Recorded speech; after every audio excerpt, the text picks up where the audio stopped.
Obrigado porque um judeu de 33 anos está sentado num trono.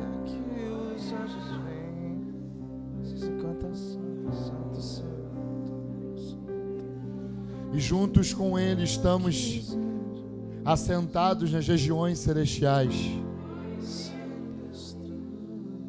Ministramos a terra, ministramos a Belém e declaramos que venham os céus sobre esse lugar.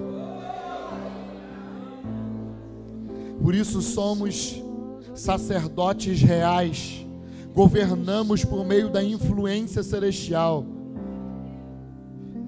Não estamos aqui tentando abrir os céus, não, os céus foram abertos quando Deus disse: eis aí o meu filho amado em quem eu tenho prazer. Agora o que nós precisamos abrir é a terra, porque o mundo jaz no maligno. O que precisamos quebrar é uma mentalidade. O que precisamos quebrar é uma influência. E o interessante é que nós não somos reis que reinam por meio do sacerdócio. Nós somos sacerdotes reais que governam por meio da influência dos céus. O reino de Deus, ele tem um tipo de pessoa específica: sacerdotes.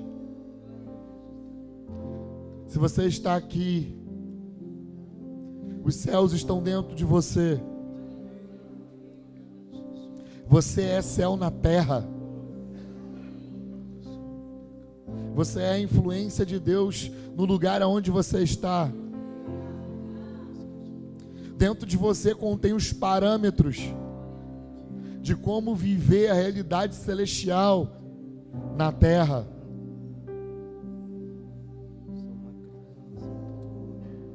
Ele implantou a lei dentro de você.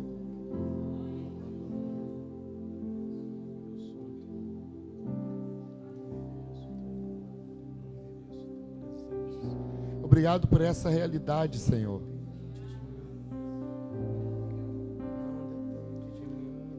Obrigado porque o seu reino não está ali nem aqui.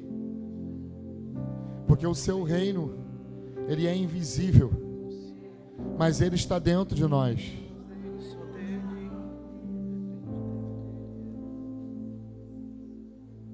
Por isso que o reino de Deus não tem a ver com aquilo que nós fazemos, mas tem a ver com aquilo que ele está fazendo dentro do meu interior.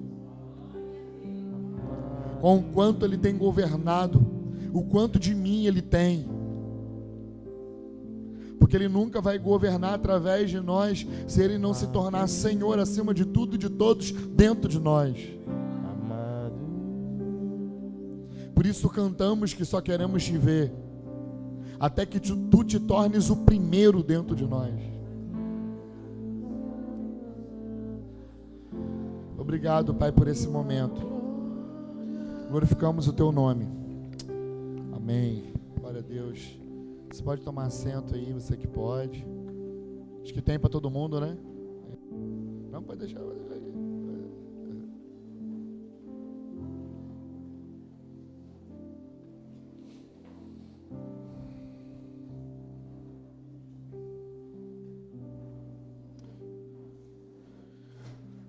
Boa noite. Graça e paz, queridos. Amém. Todo mundo hoje para a oficina. Consertaram a embreagem, trocaram o óleo, né? Ajustaram os pneus, né? Todo mundo foi para as oficinas hoje aprender um pouco, desenvolver um pouco. Quantos foram abençoados nas oficinas? Amém. Glória a Deus, isso é muito bom. Eu particularmente gosto muito desse ambiente de escola, né, onde nós podemos estar juntos e desenvolvermos aquilo que o Pai tem para nós.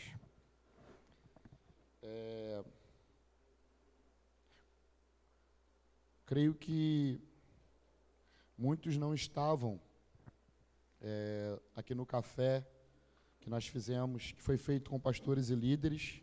Quantos estavam aqui no café? Menos da metade estava aí. Não tinha começado ainda oficialmente a escola. E eu me apresentei lá, né, no café, então vou ter que me apresentar de novo. Meu nome é Luciano Oliveira. Eu vim lá da cidade de Cabo Frio, Rio de Janeiro, e pastoreio uma igreja local há 12 anos, lá em Cabo Frio.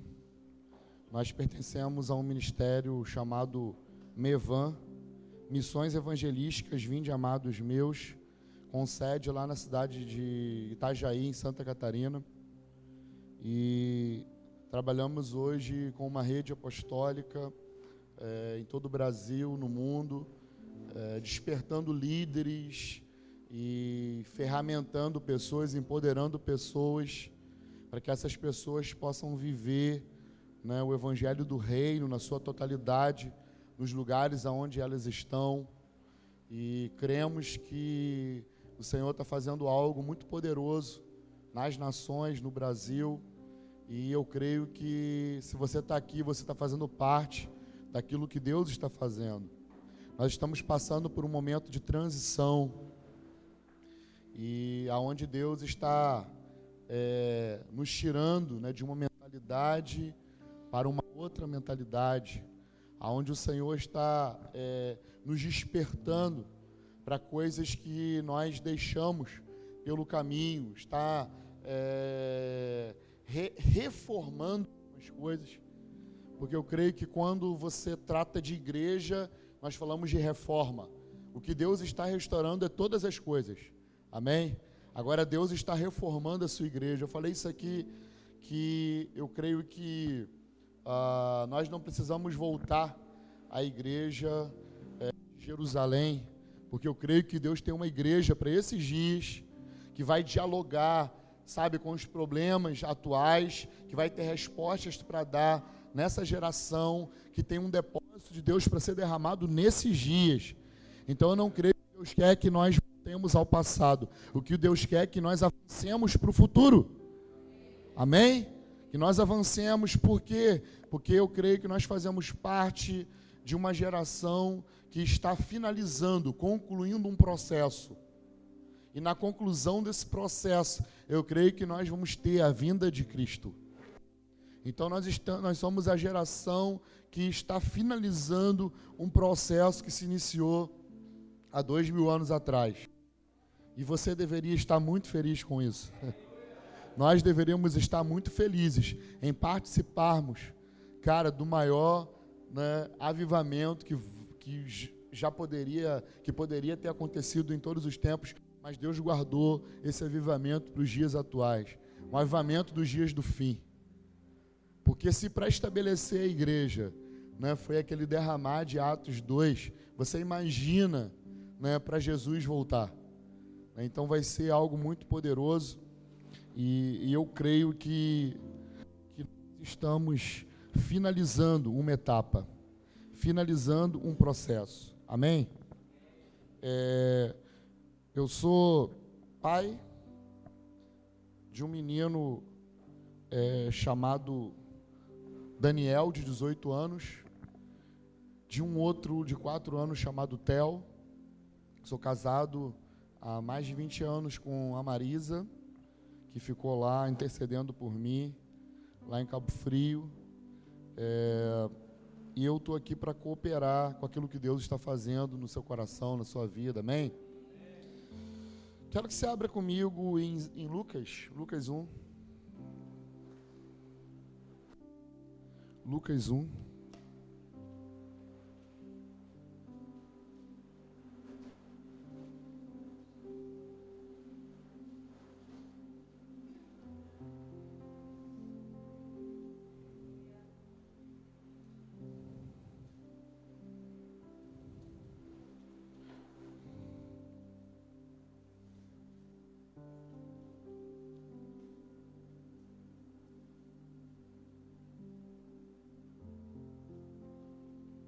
Lucas 1.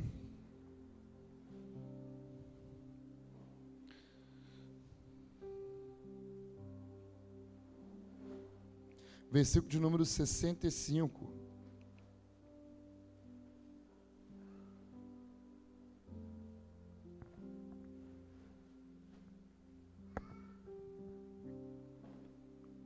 Lucas 1, 65.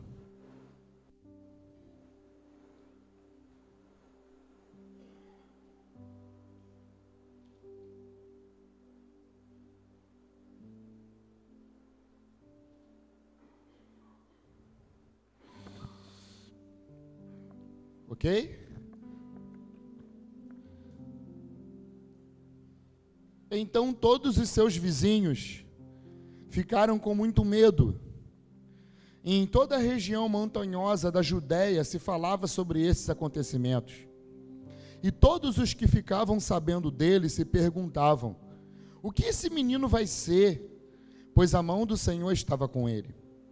Então Zacarias, seu pai, ficou cheio do Espírito Santo e profetizou dizendo: bendito seja o Senhor Deus de Israel, porque visitou o seu povo e libertou o seu povo, e nos fez surgir uma salvação poderosa na descendência do seu servo Davi, assim como tem anunciado por meio dos seus santos profetas desde tempos antigos, para nos livrar dos nossos inimigos e da mão de todos os que nos odeiam, para ser misericordioso com os nossos pais e lembrar-se da sua santa aliança e do juramento que fez a Abraão, nosso pai, e de conceder-nos que, libertados da mão dos nossos inimigos, o cultuássemos sem medo, em santidade e justiça em sua presença, todos os dias da nossa vida. E tu, menino, serás chamado profeta do Altíssimo, porque irás à frente do Senhor, preparando os seus caminhos, para dar ao seu povo conhecimento da salvação pelo perdão dos pecados, graças à profunda misericórdia do nosso Deus, pela qual a aurora lá do alto nos visitará, para iluminar os que estão nas trevas e na sombra da morte, a fim de guiar os nossos pés no caminho da paz. E o menino crescia e se fortalecia em espírito e morou no deserto até o dia da sua aparição pública a Israel. Amém? Esse texto é um texto bem conhecido. Fala acerca do nascimento de João, o Batista. Eu estou procurando nesses dias tentar ficar próximo, que eu creio ser a proposta da escola, que é um despertamento profético. E não tem como falar, né, de profetas sem ao menos mencionar João Batista. E assim, a gente vem aqui, a gente prega tanto, tem tantas palavras para a gente compartilhar, mas nós cremos que existem palavras que têm a ver com aquilo que o Senhor deseja gerar nesses dias. Uma mentalidade profética, um coração profético, e eu creio que alguém que é um modelo, que tem uma história, que pode servir de parâmetro e nos dá algumas dicas de como nós podemos trilhar esse caminho, é João Batista. E o interessante é que João Batista, ele é alguém que vem profetizado. Ele não é alguém que surge do nada. Os últimos versículos do Antigo Testamento se fecham, se concluem exatamente falando sobre que nos últimos dias viria o Elias, ou alguém no espírito de Elias, que iria conectar gerações, que iria conectar o coração de pais aos filhos, dos filhos aos pais. E o ciclo e a nova temporada e o Novo Testamento, ele começa exatamente com o aparecimento desse homem. Esse homem que nasce por meio de uma profecia de um homem chamado Zacarias.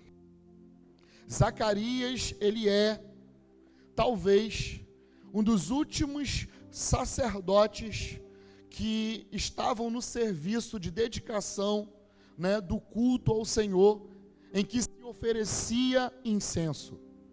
Ele é um dos últimos sacerdotes que ainda estão envolvidos com o culto a Deus da forma como Deus havia pedido.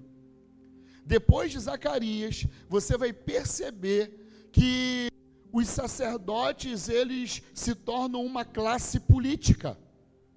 Eles se tornam uma classe aliançada a Roma. Eles começam a viver nos melhores lugares. Eles começam a ter as melhores posições.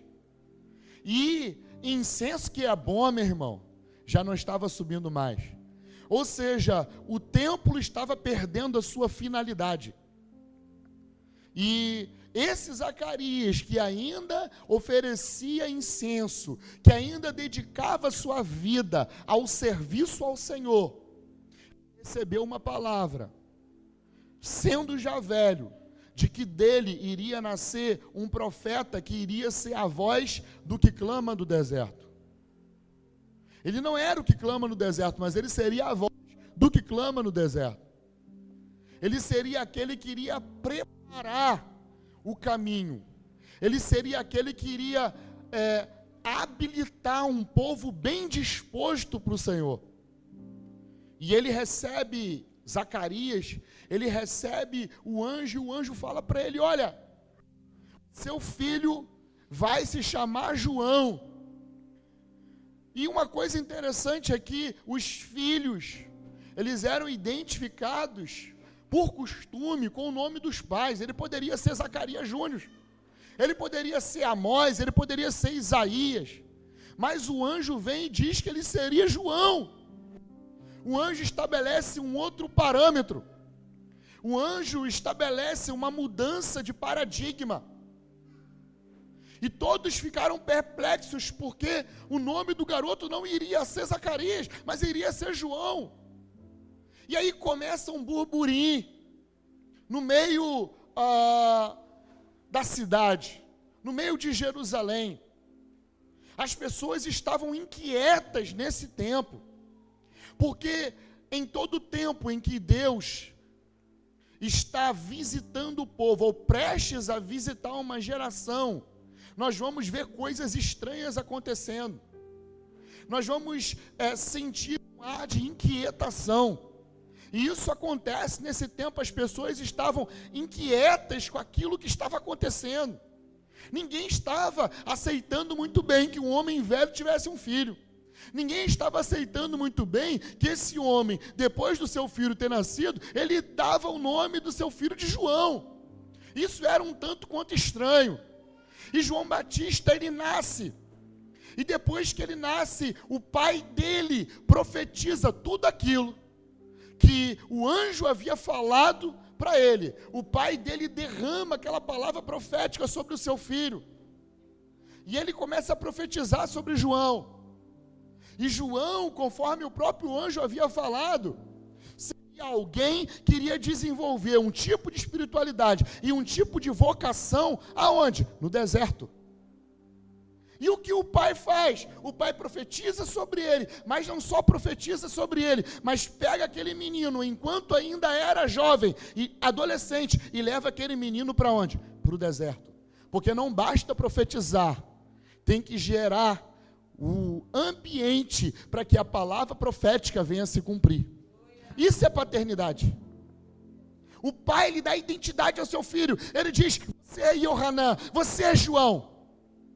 E não apenas dá a identidade do seu filho, mas o pai sabia qual era o destino profético do seu filho. O destino profético do seu filho era ser preparado e ser desenvolvido num lugar chamado deserto. E o que Zacarias faz? Não apenas profetiza, mas leva o seu filho para esse lugar, para que ele pudesse ser desenvolvido. E a Escritura diz que o menino ficou no deserto, desenvolvendo quem ele era.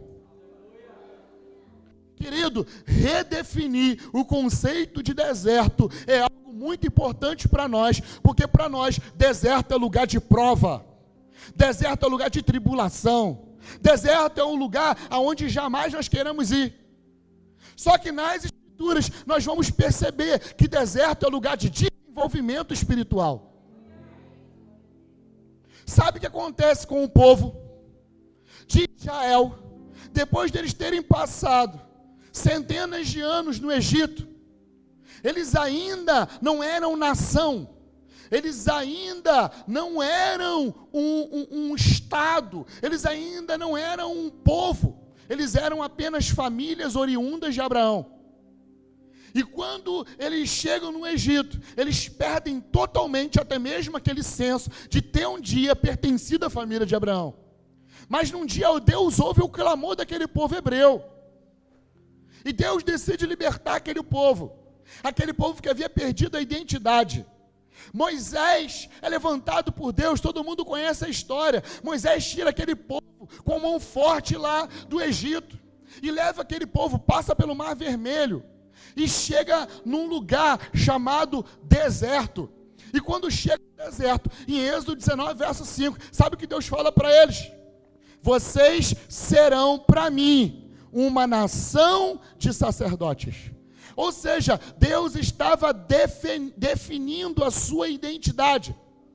Antes dele entrar nesse lugar chamado deserto, Deus define quem eles eram. Mas eles já eram uma nação? Não. Eles já eram sacerdotes? Não. Mas Deus, Ele fala as coisas que são antes delas serem. Quando Deus te olha, Ele já te olha pronto mesmo, você ainda não estando pronto.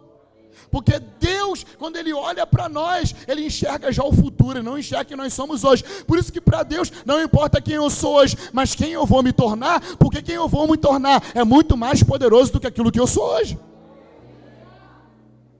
E aí, Deus define quem eles eram, para depois os lançar nesse lugar chamado deserto, que serviria para aperfeiçoar a vida deles, até que eles chegassem a essa condição de se tornarem reis e sacerdotes. E eles entram no deserto, mas meu irmão, redefinir o conceito de deserto para nós é muito importante. Porque eles entram no deserto, e a primeira coisa que acontece no deserto é, sabe o quê? Deus dá para eles a lei. Êxodo capítulo número 20. Ou seja, o que é a lei? A maneira de nós nos comportarmos na terra, como no céu. Todos os parâmetros de comportamento, de vida, de espiritualidade que Deus exige, Deus entregou para eles, para que eles pudessem se mover no deserto daquela maneira. Ou seja, no deserto, Deus sempre vai falar com o seu povo. E aí, sabe o que acontece? No deserto, Deus quebra uma das maldições, pelo menos por um período de tempo, que Ele mesmo liberou sobre a vida de Adão e da terra. Porque Deus diz para Adão, a partir de agora, você do suor do seu rosto vai ter que comer. Você vai ter que trabalhar, você vai ter que lutar, se esforçar, para então você comer. Isso foi uma das consequências do pecado. O homem agora teria que se esforçar para comer da terra. E aí quando chega no deserto, sabe o que acontece? Deus libera o maná, e eles não tinham mais que trabalhar, eles só tinham que abrir a boca e glorificar a Deus, que o maná ia caindo, eles iam comendo. Pensa comigo, deserto, lugar onde Deus estabelece o padrão de como você se comportar, de como você ter casamento, de como você ter relacionamento interpessoais, de como você cultuar na terra, assim como no céu. Ele entrega a lei. Depois, sabe o que acontece? Você não tem mais que se esforçar para poder comer, porque no deserto, Deus libera a provisão. E isso não só com Israel. Deus, ele sempre vai seguir, querido, modelos. O interessante das Escrituras, para mim, nos últimos 10 anos, é tentar descobrir a forma como Deus se move. E a forma como Deus se move não muda. Ele tem alguns parâmetros que ele vai seguindo de geração em geração. Claro que o diálogo em cada geração é diferente, a linguagem é diferente. Mas parece que Deus, ele é meio que sistemático em algumas coisas. Porque ele não leva só Israel, mas ele leva Elias. Ele leva outros profetas. Yeshua, ele fica no deserto também. João fica no deserto também. Mas olha o que Deus faz no deserto. Dá para eles a condição de viver os parâmetros dos céus na terra. Estabelece neles uma identidade. Vocês serão para mim reis e sacerdotes. Deus dá para eles a provisão. Eles não teriam que sofrer as consequências de Adão no deserto. Isso é milagre poderoso, porque é como se num determinado tempo Deus segurasse de alguma forma a maldição que o pecado causou na vida do homem. E agora eles não têm que trabalhar mais. Por quê? Porque Deus queria que eles ficassem atentos a uma coisa, ao movimento da nuvem. Ou seja, de dia, quando eles olhavam para a nuvem, o que eles tinham? Eles tinham uma coluna de fogo, ou de fumaça, sei lá. E de noite, uma coluna, uma nuvem de fumaça. Ou a ordem pode estar errada, mas é mais ou menos isso. Ou seja, o que eles tinham no deserto, querido? Presença 100% o tempo inteiro. Você está compreendendo? Olha o deserto, que Deus coloca um povo para desenvolver eles, porque eles tinham uma palavra, mas entre você ter uma palavra e você desenvolver essa palavra para se tornar aquilo que essa palavra liberou para você, pode demorar muito tempo. E aí, depois dele fazer isso, Deus dá a presença, ou seja, no deserto nunca falta direção, nunca vai faltar diretiva de Deus no deserto, nunca. No deserto é onde o ministério profético fica mais aflorado, meu irmão. Deserto. E aí sabe o que acontece no deserto também? Meu irmão, eles estavam no deserto e a Escritura diz que a roupa do seu corpo e as suas sandálias não se consumiam. Uau! Provisão. E para mim, eu costumo falar isso, o maior milagre de todos é o desodorante que nunca vence, querido. É o maior milagre de todos, 40 anos lá, o desodorante não vence, a sandália, né, continua legal, é a havaiana do céu, meu irmão. Nunca vai estourar, entendeu? Então o rei definiu o conceito de deserto, é muito importante. Porque nós sempre pensamos em deserto como algo ruim, sim ou não? Né? Mas o que Deus faz com eles? Deus leva eles para o deserto, para fazer o quê? Para desenvolver uma palavra neles. Deserto fala de desenvolvimento espiritual. Então saiba de uma coisa, se Deus quiser te levar para o deserto, saiba que Ele quer desenvolver você, e isso é um privilégio. Porque só vai para o deserto eleitos. Por isso o deserto é privilégio. Porque só entra no deserto eleito. Não é qualquer um. Está no deserto? Não é para qualquer um. É para quem foi eleito para uma finalidade. Estão comigo? João Batista, ele está nesse cenário. Ele passa talvez a maior parte da sua vida desenvolvendo uma palavra. Qual é a palavra que estava sobre ele? Você vai ser uma voz que vai clamar no deserto. Você vai ser alguém que vai preparar os caminhos do Senhor. E ele fica, dia após dia, desenvolvendo uma espiritualidade no deserto, querido. Agora, nós precisamos pensar numa coisa. Quem era Zacarias? Um dos principais sacerdotes da época, um homem de Deus. Zacarias, ele tinha uma patente, querido. João Batista, ele poderia querer acelerar o processo dele e ir para Jerusalém. Porque seria uma grande força. Porque Deus já havia elegido ele como profeta. Logo, ele poderia ir para Jerusalém. Sabe por quê? O que acontecia em Jerusalém, meu irmão? Jerusalém era a Lagoinha da época. Era o centro da espiritualidade mundial da época. Era o lugar onde os judeus que estavam no mundo inteiro iam para lá, para celebrar o Pessá, para celebrar a festa da colheita, para celebrar tabernáculos, para celebrar trombetas. Então os judeus do mundo inteiro, nos últimos 150 anos pelo menos, após a fundação do judaísmo, os homens saíam de todo lugar e iam para Jerusalém para celebrar festa. Meu irmão, era festa o ano inteiro. Era o lugar onde qualquer um iria querer ministrar para se projetar e para ser conhecido. Era a plataforma da época. E João Batista, ele tinha o direito legal de estar ministrando e desenvolvendo o seu ministério lá no templo, em Jerusalém. Mas ele não faz isso, sabe por quê? Porque ele estava sujeito a uma palavra. E ele estava desenvolvendo essa palavra durante 30 anos. Ele passou desenvolvendo uma palavra no deserto. Quantos de nós ficaríamos sujeitos a uma palavra de Deus que pode demorar 30 anos para ela se cumprir? Difícil, sabe por quê? Porque nós fazemos parte da geração fast food, da geração McDonald's, da geração onde nós queremos que as coisas aconteçam agora. Nós queremos sair daqui já com todo o entendimento do mundo. Nós queremos sair daqui e amanhã fazemos um ministério abençoado e próspero. Porque nós não somos uma geração de processos. E deixa eu te falar, a coisa está mudando. Por quê? Porque Deus está acelerando em nós o sentimento de eternidade, meu irmão. Porque você não precisa morrer para ser eterno. Você precisa conhecer a Deus e aquele a quem Ele enviou. Aí você conhece o que é a eternidade. Porque Jesus disse isso.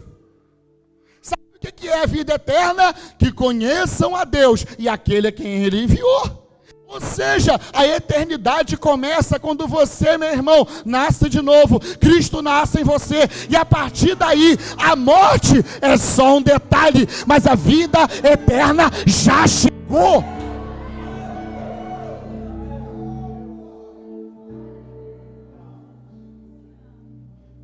Deus não tem pressa. Isso é uma falácia que nós inventamos, meu irmão. Em nenhum lugar das Escrituras isso está escrito. Não tem isso na Bíblia. Mas por causa da nossa vontade de provocar o povo para entrar em algum projeto, nós dizemos, Deus tem pressa, mas aonde diz isso? Sabe por quê? O que é pressa? A qualidade daquele que está atrasado. Deus se atrasa? Se Deus não se atrasa, Ele não tem pressa, meu irmão. Por quê? As coisas que Deus faz no tempo perfeito, Deus faz na hora exata, porque Ele é dono do tempo, meu irmão. E quem é eterno, o tempo para Ele é só um detalhe. Deus não tem pressa.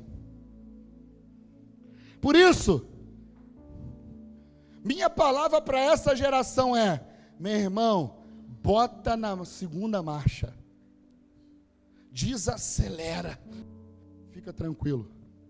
Sabe qual é a doença dessa geração? Ansiedade. Ansiedade provoca depressão, que provoca síndrome do pânico.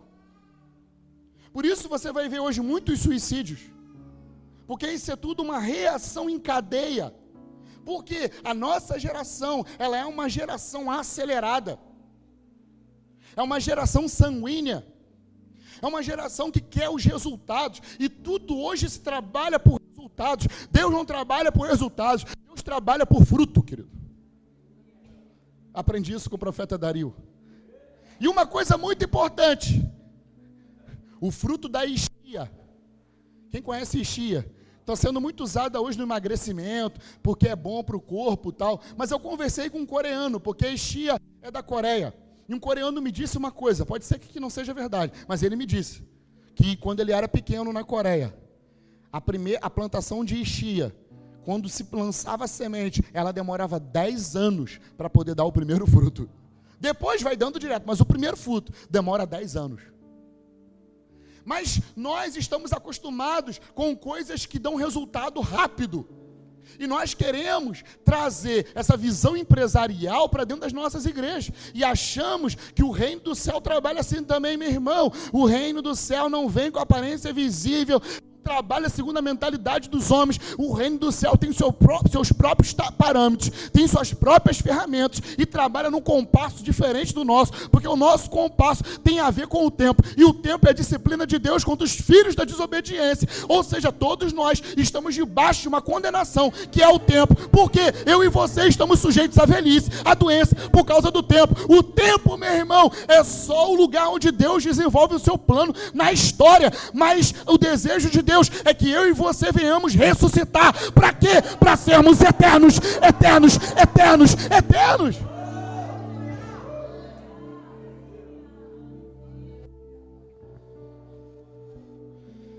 Por isso, não creia que o tempo é seu amigo, ele é inimigo mesmo.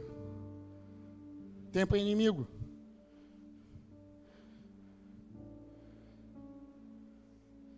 Então, não tenha pressa e coloque o seu coração na eternidade, porque só assim é que nós remimos o tempo.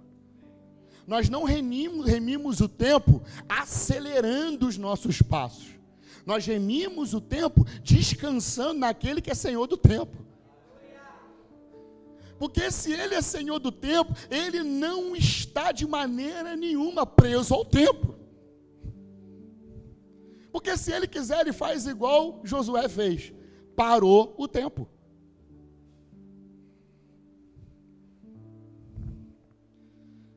João Batista, ele ficou 30 anos desenvolvendo uma palavra que estava sobre ele.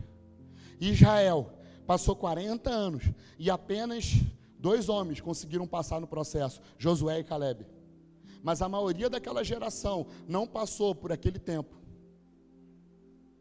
Não passou por aquele processo de se tornar aquilo que Deus havia falado. Esse é o grande problema. Nós temos muitas palavras, nós não precisamos mais de profecias, querido. Nós já temos muitas que ainda não foram cumpridas. E o que nós estamos fazendo com as palavras que nós já recebemos? Por isso nós não precisamos de palavras novas, porque já temos as palavras que ainda não cumprimos. E só precisamos de uma palavra nova depois que nós cumprirmos aquelas que nós já ouvimos.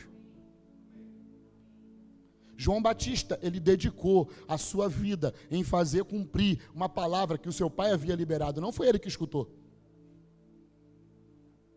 Não foi a sua geração, foi uma geração anterior que escutou. O pai dele que ouviu essa palavra do anjo, não foi ele. Mas ele se dedicou ao destino que o pai dele havia liberado. E ele desenvolveu. E ele fica no deserto. 10 anos, 20 anos, 30 anos, podendo ir para a capital mundial da fé, que estava lá em Jerusalém. Ele poderia ir para um lugar pomposo, para um lugar onde estavam os nobres, os príncipes judeus, todas as classes de homens e mulheres de todo mundo estavam ali. Mas ele abriu mão do direito legal de estar lá, porque o seu pai era sacerdote, e filho de sacerdote é sacerdote, querido. Ou seja, profeta é por eleição. Para ser profeta, sabe como é que era? Ele ia, juntava a classe dele, e juntava 100 pessoas, mas agora, Deus elegia quem ia profetizar. Ele poderia ter uma classe de profetas, agora só profetizava quem o Espírito de Deus vinha, e aí a pessoa profetizava. Por quê? Porque o Espírito ainda não havia sido derramado. Por isso que vão reclamar com Moisés. Moisés, tem um povo aí profetizando. Ele diz assim: meu irmão, deixa, meu irmão, eles profetizar. Por quê? Porque quem dera que todo mundo profetizasse e que o Espírito de Deus tivesse sido derramado sobre todos. Por quê? Profeta é por eleição. Agora, sacerdócio é por natureza. Zacarias, ele era sacerdote, e só podia ser sacerdote quem era filho de sacerdote. Isso é uma outra mensagem, mas para a gente entender. João não era profeta. João, a natureza dele era sacerdotal. O que nós estamos vendo? Nós estamos vendo Deus transicionando e formando uma nova espiritualidade, querido. Porque aquele profeta agora, ele não era da tribo de Judá, Ele não era a tribo de Dan. Ele não era um dos filhos de Issacar. Não. Ele era da tribo de Levi. Ele era, na verdade, um sacerdote. Porque para ser sacerdote, tinha que ser filho de sacerdote. Somente os filhos de Levi, de Arão, podem estar como sacerdote diante de Deus. Só. Não poderia ser outra tribo. O único que se atreveu foi Davi, meu irmão. Agora os demais, se entrasse no Santo dos Santos, meu irmão, ia tomar uma lapada na hora. Porque não podia. Isso era lei, princípio de Deus. Por que Deus fez isso? Não sei. E tá bom. Agora, ele poderia estar lá, porque sacerdócio é por natureza. Guarda isso, um dia eu prego isso aqui. Agora, profeta não, profeta é por eleição. Por quê? Porque para profetizar, o Espírito de Deus não havia sido derramado ainda, tinha que ser derramado sobre o profeta. Então João passa 30 anos lá sem o Espírito, querido. Sem o Espírito, ele obedece uma palavra. Sem o Espírito, ele desenvolve um novo estilo de espiritualidade. Sem o Espírito, ele, permanece naquilo que Deus havia falado para o seu pai. Ele permanece em obediência, e isso é fé.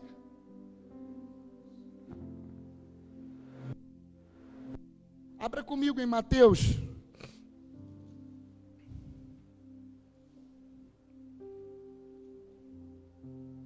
Capítulo 11.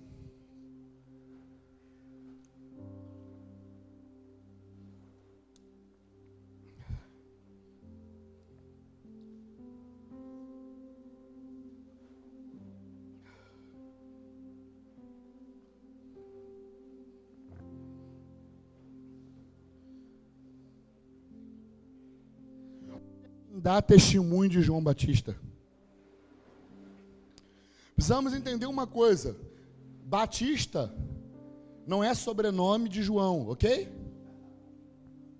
Assim como Cristo não é sobrenome de Jesus, querido. Tá bom? João é o Batista, ou seja, aquele que batiza, mas o nome dele não é esse.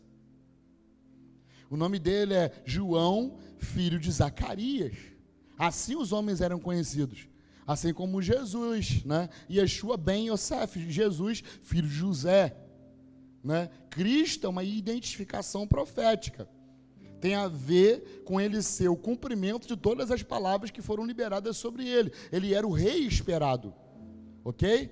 João, por que ele é chamado Batista? Porque ele começa a batizar pessoas na realidade que ele vivia. Por isso o apelido dele é Batista. Mas não é o nome dele, ok? Porque naquela época não havia sobrenomes, tá? Ao partir, versículo 7, Jesus começou a falar às multidões a respeito de João. O que vocês foram ver no deserto? Um caniço agitado pelo vento? Mas o que vocês foram ver? Um homem trajado de roupas finas? Aqueles que vestem roupas finas estão nos palácios dos reis. Então o que vocês foram ver? Um profeta? Sim, vos digo, e muito mais do que profeta. Este é aquele de quem está escrito: estou enviando à sua frente o meu mensageiro que preparar o teu caminho diante de ti. Em verdade vos digo que entre os nascidos de mulher não surgiu outro maior do que João Batista, mas um menor no reino do céu é maior do que ele. E desde os dias de João Batista até agora, o reino do céu é tomado à força, e os que se utilizam da força se apoderam dele. Jesus está dando testemunho de um homem que fica em obediência, desenvolvendo um processo que iria o tornar a palavra que ele havia recebido. Sabe o que eu aprendo com isso? Que muito mais do que nós fazermos coisas, e essas coisas que nós fazemos serem de alguma forma reconhecidas por Deus, Deus valoriza muito mais o processo de nos tornar aquilo que Ele quer que a gente se torne. Porque, como eu falei aqui, a missão não tem a ver com Deus fazendo alguma coisa, tem a ver com Deus voltando a ser sobre todas as coisas, e Ele precisa voltar a ser dentro de nós. Logo, a missão de Deus é muito mais essencial do que estrutural. Porque o grande problema do ser humano é a essência. O grande problema do homem não está naquilo que ele faz, mas está naquilo que ele é. E me parece que Deus libera os desertos da vida. Para quê? Para nos transformar naquilo que Ele deseja. Ou seja, o que é o deserto? É a plataforma pela qual Deus desenvolve o seu Filho em mim. Estão comigo, irmãos? Ou eu estou maluco? Mais ou menos, né? A irmã falou, amém, está maluco mesmo. Jesus diz assim: o que vocês vão ver no deserto? Um caniço, uma vara agitada pelo vento? Isso que vocês foram ver no deserto? Querido, processo de deserto produz firmeza, produz pessoas que não oscilam. Isso, Jesus deu testemunho de João Batista exatamente porque ele construiu um tipo de espiritualidade firmada numa rocha, firmada numa palavra. Ele diz, sabe o que? É como se ele estivesse dizendo assim na linguagem mais atualizada: meu irmão, quem é que paga uma entrada para ver alguém que tem a sua fé flutuante? Quem aqui desejaria ver alguém que hoje está bem e amanhã está mal, hoje está bem e amanhã está mal? Não, ninguém quer ver. As pessoas querem ver alguém que é firme, alguém que tem posicionamento, alguém que sabe para onde está indo. O que vocês foram ver no deserto? Vocês foram ver alguém que tem identidade. Quem que vocês foram ver no deserto? Um profeta. Jesus estava falando, João Batista é alguém que sabe quem é. Ninguém vai ver pessoas que não têm identidade, que não sabem quem são. E esse processo espiritual do deserto tem a ver com Deus nos dar a verdadeira identidade pela qual é a nossa origem. Porque não tem a ver, identidade não tem a ver com aquilo que você é hoje. Identidade tem a ver com a sua origem, meu irmão. E a sua origem é Ele. Identidade não é o que você faz. Tem gente que diz assim, é uma falácia, um sofisma isso. Você é aquilo que você faz. Mentira, sabe por quê? Porque você pode, dentro de você estar fazendo uma faculdade de medicina, mas está trabalhando num bar para poder pagar a sua faculdade. Você pode estar no ministério, na salinha das crianças, mas Deus te chamou para ser profeta. Mas você está ali por quê? Porque você precisa passar por aquela etapa. Entende? Então nem sempre aquilo que você faz fala de quem você é. Mas é impossível você ser sem você revelar aquilo que você é. Sem você fazer aquilo que você é. Então nós não podemos medir as pessoas pelas obras delas, mas pelos frutos. Porque Yeshua disse, pelos frutos eu conhecereis vocês. Agora, por que pelos frutos? Porque o fruto tem a ver com processo, irmão. Por isso, Deus estabeleceu estações, para que o fruto nasça na estação correta. E em cada estação, você vai ter um tipo de fruto. Estão comigo? O que vocês foram ver no deserto? Alguém que tem identidade. Uma coisa que eu creio que Deus está trabalhando nessa geração, é fazendo que a gente passe pelo processo do deserto, para a gente se tornar aquilo que Ele deseja que nós nos tornemos. 1 de Pedro 2,9, mas vós sois geração eleita, nação santa, sacerdócio real, povo adquirido, a fim de anunciar as virtudes daquele que nos chamou das trevas para a sua maravilhosa luz. Nós, os que antes não éramos povo, nós, os que antes não tínhamos alcançado a misericórdia, mas que agora alcançamos a misericórdia, vale um amém? Somos nós que estamos nesse processo de sermos resgatados da nossa identidade. Por quê? Porque sem você saber quem você é, você nunca vai fazer aquilo que você foi chamado para fazer. Você vai fazer um monte de coisa, menos aquilo que você é. Quem não sabe quem é, faz tudo. E Deus não chamou pessoas para fazer tudo. Porque quem faz tudo nunca vai fazer uma coisa boa. Agora, não quer dizer que antes de você descobrir quem você é, você não pode fazer tudo. Mas, quem sabe quem é, nunca vai fazer tudo. Pode cooperar com todos. Agora, nunca fazer tudo. Existe uma diferença entre você fazer tudo e você cooperar com todos. Deus não nos chamou para fazermos tudo, mas nos chamou para cooperar com todos. Amém? Pô, a galera comigo não tá pentecostal não, pô. Pô, será que foi porque Alan chegou aqui e falou assim, eu sou pentecostal e tal. Irmão, pentecostal sou eu, cara.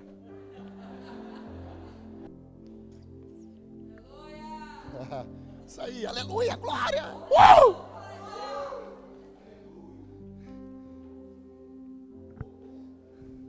Isso aí, irmão, glória a Deus e aleluia. Shazam não, Shazam é com Alan. Comigo é terra, fogo, Capitão Planeta. Shazam é muito velho assim, eu não peguei. Peguei não. Eu tenho a barba branca, mas é para dar uma autoridade assim. Entendeu, Rafael? O mistério da barba branca é só para mostrar que a gente tem mais idade, né? Mas eu sou na época do Capitão Planeta, do Shazam. Sou não. Alan é meu filho espiritual, mas ele é mais velho do que eu. Entendeu? Vocês precisam entender isso.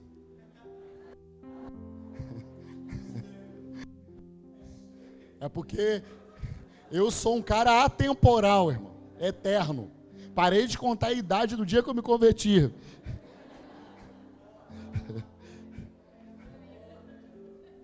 Eu só vou soltando, você vai agarrando aí, irmão. Vai pegando, vai anotando, entendeu? O que vocês foram ver no deserto? Um homem trajado de roupas finas? Aqueles que vestem roupas finas estão nos palácios dos reis. Então, o que vocês foram ver? Um profeta? Sim, muito mais do que um profeta. Meu irmão, João Batista está lá, 10 anos, 20 anos, 30 anos, e de repente, no deserto, a Escritura diz que ele provocava um tipo, sabe, de espiritualidade que me moveu com os céus daquela região. E aí, sabe o que aconteceu? A galera que estava indo lá, meu irmão, para o evento gospel de Jerusalém, começaram a olhar para o céu do deserto, começaram a dizer assim, tem alguma coisa diferente acontecendo lá. Porque apesar deles não estarem alinhados com aquilo que Deus estava falando, eles eram sensíveis. E eles começaram a ver que tinha algo acontecendo no deserto. E aí sabe o que começou a acontecer? A galera começou a sair lá do templo de Jerusalém, meu irmão. E começaram a dizer assim, eu preciso ver aquilo que está acontecendo lá no deserto. E sabe o que a Escritura diz? Eles começaram a se submeter àquilo que João Batista estava provocando. Por isso, meu irmão, não importa o lugar que você está, mas se você se envolver com aquilo que o Pai está querendo fazer da sua vida, se você se submeter aos processos, meu irmão, Deus vai tirar gente, seja de lugar que for, para ir lá ver aquilo que está acontecendo. E Yeshua, num dia, sabe o que ele fez? Ele se submeteu e ele disse, convém que toda justiça seja cumprida e eu seja batizado por você.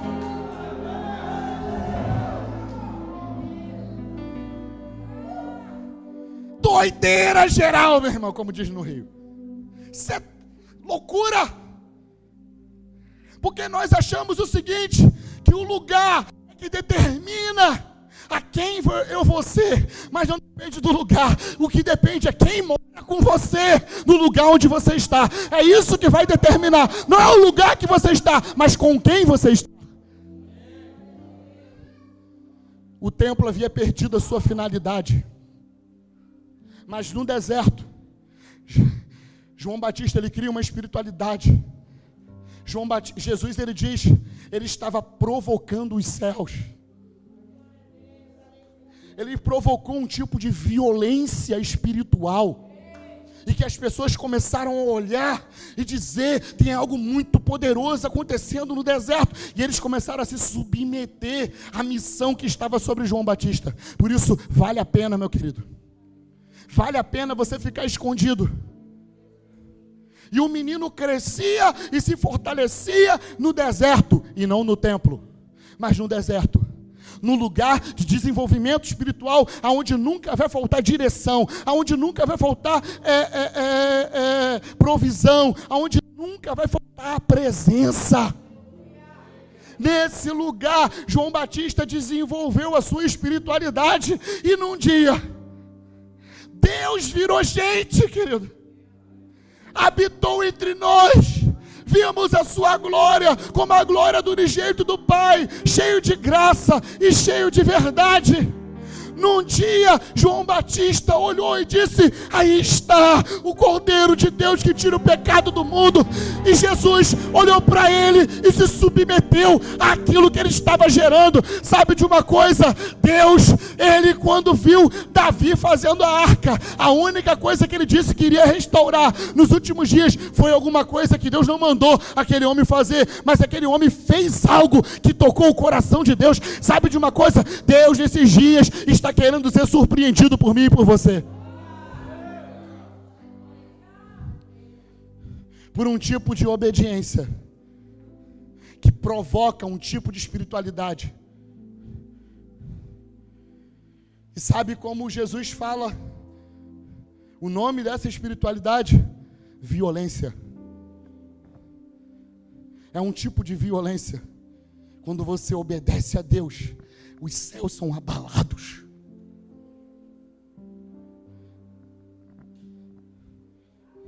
Ele não moveu os céus estando todos os dias, Pai, Pai, Pai, não. Ele moveu os céus apenas desenvolvendo a palavra que Deus já havia liberado sobre ele.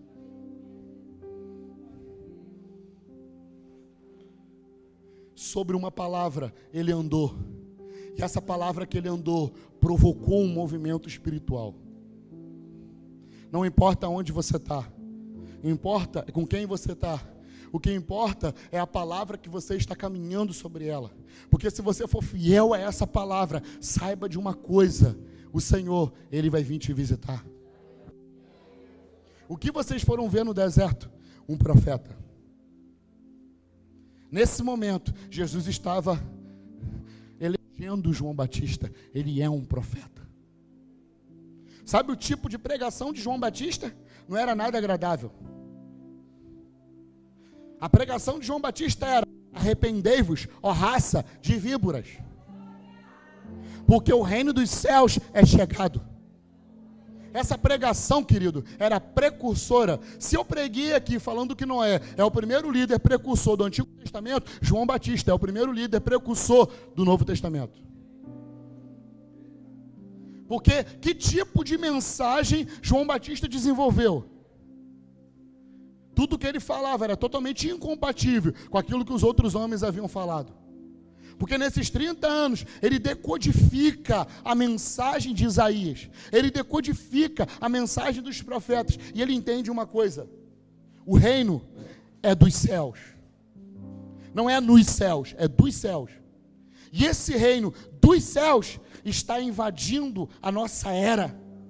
É como se João Batista estivesse provocando a palavra ali. E ele estivesse vendo como, sabe, um meteoro vindo sobre a sua direção.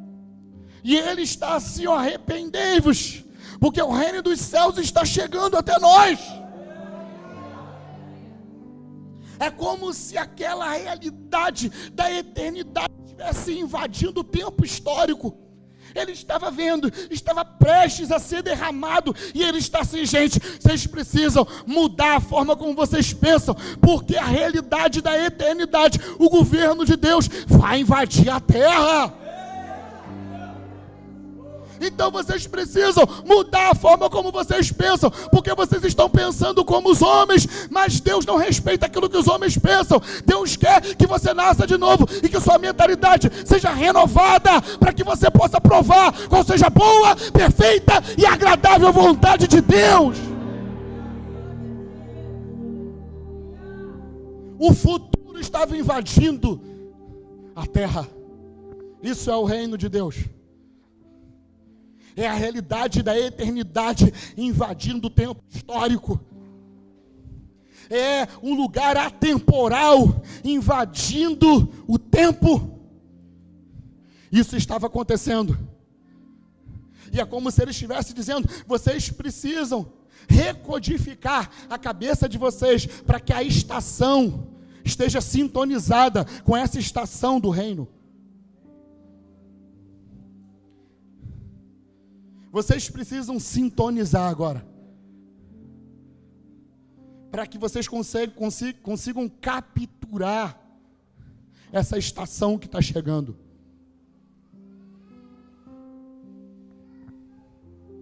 O que vocês foram ver no deserto?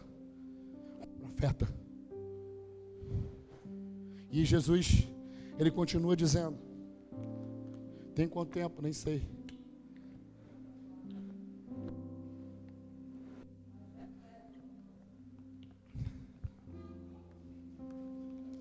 Hoje é apostólico e profético, meu irmão. Negócio aqui...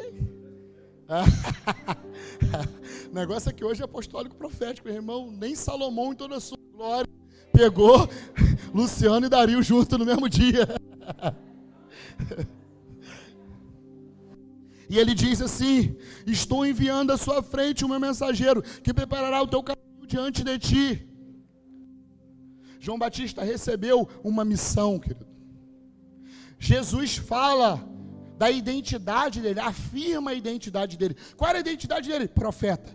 Qual era a missão daquele profeta específico? Preparar o caminho. Identidade libera destino, querido. Quando você sabe quem você é, você sabe o que você tem que fazer. Porque identidade libera destino. Agora você vai ver a identidade de João Batista sendo confirmada, tanto pelo seu pai, porque pai é quem libera destino, quanto por Jesus. Porque o natural sempre revela o espiritual. Por isso, o quanto é importante nós abençoarmos os nossos filhos. Porque é como se depois Deus olhasse para os nossos filhos e os abençoasse também. Já que seu pai falou, eu estou com seu pai. Porque me parece que Deus respeita esse tipo de autoridade. Por isso que a Escritura diz, honra pai e mãe, porque aí tu vai viver para sempre. É um tipo de princípio que está em Deus. E eles afirmam a identidade de João Batista. E a identidade libera o destino dele. Libera a missão que ele tinha que se envolver. Que é muito maior do que igreja, irmão. Nessa época não tinha nem igreja ainda. Mas ele tinha missão. Você pode não ter igreja, mas sabe de uma coisa, você tem uma missão. E a missão é muito maior do que cantar, pregar, que ser pastor. É muito maior, meu irmão. A missão tem a ver com o propósito eterno de Deus, com os planos dele. Porque ele sonhou com você antes da fundação do mundo. Ah, pastor, você não acredita na igreja? É claro, eu sou pastor de uma. Mas os propósitos de Deus são muito maiores do que fazermos coisas. Não que não seja importante fazer coisas, mas que existe algo maior. Eu falei aqui que as nossas igrejas, elas precisam parar de ser igrejas locais para serem igrejas globais, querido. O que é isso? Tem a ver com aquilo que estava sobre Antioquia, em Atos 13. A igreja de Antioquia não era uma igreja local, era uma igreja global. Por quê? Porque ela alcançou o mundo inteiro na época dela. Agora, se Antioquia, que a galera tinha que andar de cavalo, meu irmão, para poder ir de navio, para poder, depois de meses e anos, alcançar uma região, já era uma igreja global, imagina a minha, a sua, que hoje tem internet, que hoje está aberto para todo mundo. Aquilo que você faz lá, aquilo que você está provocando no lugar onde você está, pode ser visto pelo mundo inteiro, meu irmão. Por quê? Porque as igrejas deixaram de ser locais para se tornarem globais. Ou seja, você pode ter discípulos de várias nações. Eu tenho discípulos de outras nações, querido.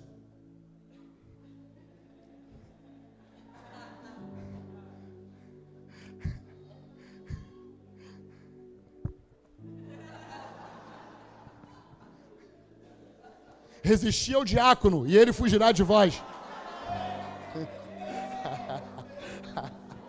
Tô brincando, tá, irmã?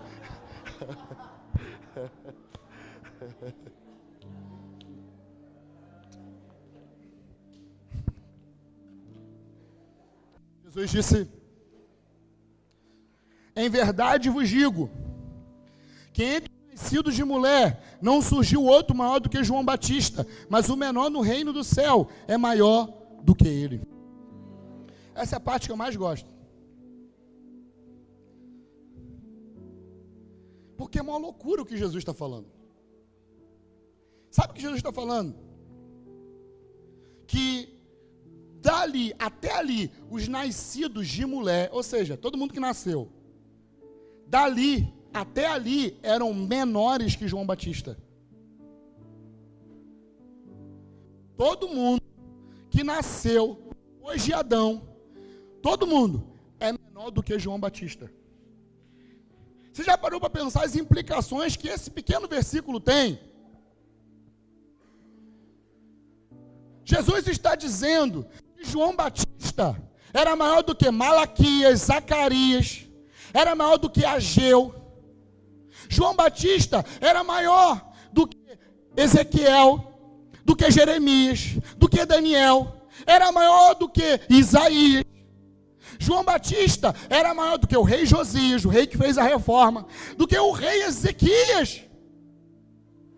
Era maior do que o rei Salomão, meu irmão. Era maior do que o rei Davi.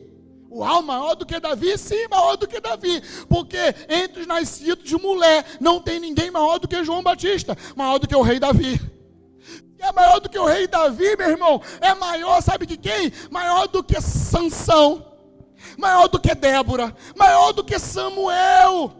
Maior do que Saul.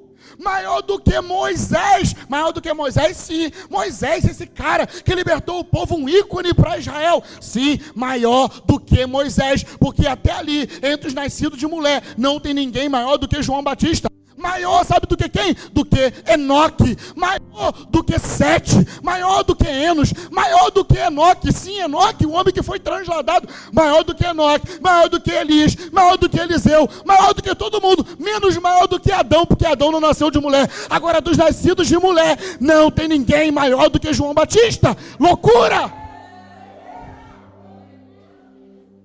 Porque João Batista é um tipo de pessoa que está estabelecendo um novo fundamento, um novo tipo de espiritualidade, está abrindo uma nova dimensão. Que dimensão é essa? A dimensão do reino de Deus estava sendo provocada pela sua vida.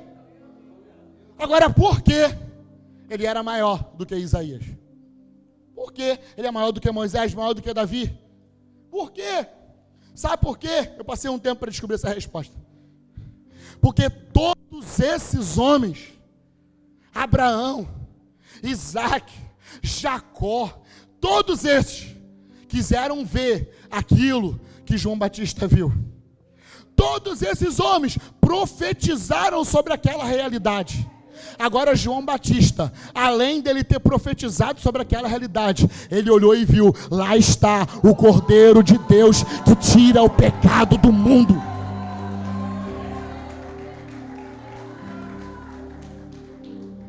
Ou seja, o cumprimento da profecia sempre vai ser maior do que a profecia. Porque estava acontecendo um tipo de transição, uma transição de uma palavra que tinha a ver apenas com uma profecia distante para uma palavra encarnacional. Estava surgindo agora um tipo de espiritualidade que eu poderia, nascer de dentro dela, porque é isso que Jesus fala. Ele diz assim, que João Batista é maior do que todo mundo. Por quê? Porque ele profetiza, mas ao mesmo tempo que ele profetiza, ele vê o cumprimento da sua profecia. Agora ele diz assim, mas o menor, nascido no reino de Deus, é maior do que João Batista.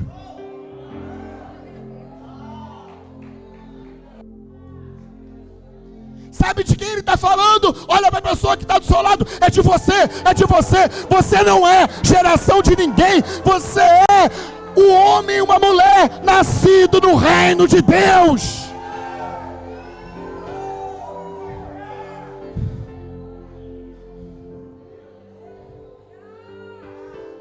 O menor nascido no reino de Deus é maior do que João Batista, do que Samuel, do que Saul, do que Davi, do que Sansão, do que Josué, do que Moisés, do que Noé, do que Salomão, do que todo mundo. Sabe por quê? Porque Deus em Cristo gerou uma nova genética espiritual. Ele gerou um novo tipo de gente.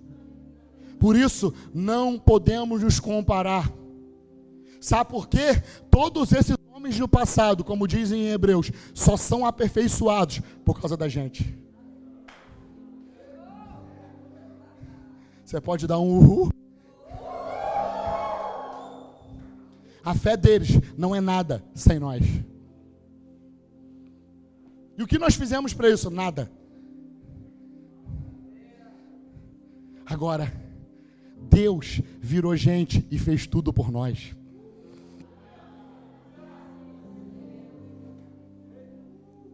Não existe méritos. Agora, tudo que ele tinha que fazer, ele fez naquele dia, no Pessah, quando ele disse: está consumado. Lembra que eu falei que sacerdote é por natureza? Ele era o unigênito de Deus, o único filho. Mas depois da ressurreição, ele se tornou o primeiro dentre muitos irmãos. Ele alterou na cruz do Calvário a natureza de todas as coisas. E ele inaugurou um novo sacerdócio. Por isso que João Batista não foi ser sacerdote, porque nele se fechava um ciclo. E agora em Cristo, ele estabelece uma nova ordem sacerdotal, com um novo tipo de gente. E aí a mulher samaritana, ela faz uma pergunta para Jesus: aonde é o lugar de adorar? Jesus tentando resolver problemas da alma dela, e ela está querendo saber onde é o lugar de adorar. Mas beleza, essa é outra história, isso é cura interior. Mas enfim, meus pais dizem que é no Monte Gerizim, e os judeus dizem que é em Jerusalém. Aonde é o lugar de adorar? Porque ela estava preocupada com o lugar certo. E aí Jesus olhou para ela e disse assim: tá certo que a salvação vem dos judeus, só que vai chegar um dia, e já chegou, que ninguém vai adorar nem em Jerusalém, nem no Monte Gerizim, porque esse negócio de lugar sagrado acabou. Acabou, meu irmão. Por quê? Porque agora o Pai está procurando verdadeiros adoradores, não adoração, não um lugar, mas um tipo específico de pessoa. O Pai está procurando verdadeiros adoradores que o adorem no Espírito e em verdade. Por que adorar no Espírito? Porque o Pai está procurando um novo tipo de gente, homens espirituais, que nasceram de uma outra realidade, para oferecer um novo tipo de culto. E o culto agora, não somos nós procurando ele. Esse livro, Caçadores de Deus, está errado. É Deus caçando o homem, meu irmão. Por quê? Porque não existe um homem que busque, nenhum sequer. Agora Deus está todos os dias batendo na porta, batendo na porta. Aquele que abrir, eu entrarei e cearei com ele, ele comigo. E isso não é evangelístico, é profético. Porque Jesus está falando isso para a igreja. Ela é Apocalipse para a igreja. Porque agora, o verdadeiro culto e a verdadeira adoração é quando o Pai encontra o Filho. É quando o Pai encontra um novo tipo de gente. Aqueles que são nascidos da água e do Espírito, que são um novo tipo de gente, que são sacerdotes reais, segundo uma nova ordem. Porque agora, Cristo na cruz, Ele é o primogênito dentre muitos irmãos. Ele alterou a estrutura genética daqueles que creem, porque todos aqueles que creem precisam nascer de novo e se tornam uma nova criação. Deus, lá em Gênesis, o que ele faz? Ele cria a terra. E depois que ele cria a terra, da terra, ele erra. E à medida que o homem se conecta com a terra, isso é adoração. Gênesis 2,15. Mas o homem pecou. A terra agora não corresponde mais à adoração. A terra agora, ela produz o quê? Espinhos e abrolhos. Então a terra, ela se identifica com aquilo que está no coração. E se no coração do homem havia espinhos e abrolhos por causa do pecado, a terra começou a ter espinhos e abrolhos. A terra sempre vai corresponder ao coração do homem. Mas aí, sabe o que Deus faz? 1 Coríntios, capítulo número 15, se eu não me engano, versículo número 48. Deus, ele gera, sabe quem? O segundo Adão. E esse segundo Adão, meu irmão, a Escritura diz que Jesus é o cabeça. E nós somos o seu corpo. Deus gera da eternidade um novo Adão. Só que no princípio ele criou a terra para depois criar Adão da terra. Só que agora ele gera um novo Adão da eternidade, para depois de ter gerado esse novo Adão da eternidade, ele gerar um novo céu e uma nova terra. As coisas começam a mudar, ou seja, eu e você agora somos uma nova criação, fazemos parte de um novo Adão, porque nós somos o corpo de Cristo e Ele é o cabeça. Por isso nós precisamos pensar nas coisas que são do alto, não nas coisas que estão no alto, mas nas coisas que são do alto. Por quê? Porque Ele disse: se eu morri, vocês morreram comigo, se eu ressuscitei, vocês ressuscitaram comigo, eu agora estou assentado nas regiões celestiais e vocês também estão. Eu abençoei vocês com toda sorte de bênção e agora eu fiz de vocês uma nova criação para habitar um novo céu e uma nova terra. Não é mais o novo céu e a nova terra que nos produziu, mas é o nosso desenvolvimento que vai atrair o novo céu e a nova terra. Isso é loucura. E eu acho que eu estou doido. As muitas letras me fazem delirar. Vamos ficar de pé, irmão.